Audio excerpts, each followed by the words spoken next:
ये कपिल भगवान कौन है? जिन कपिल भगवान ने सांख्य शास्त्र की स्थापना की है, समाज को सांख्य दर्शन का उपदेश किया है, ऐसे कपिल भगवान।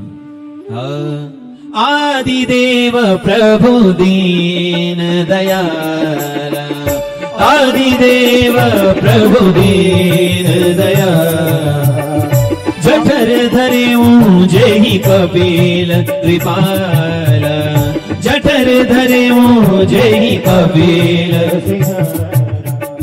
सांख्य शास्त्र जिन प्रगट बखान, सांख्य शास्त्र जिन प्रगट बखान, तत्व विचार निपुण भगवान, तत्व विचार, तत्व विचार, तत्व विचार निपुण भगवान।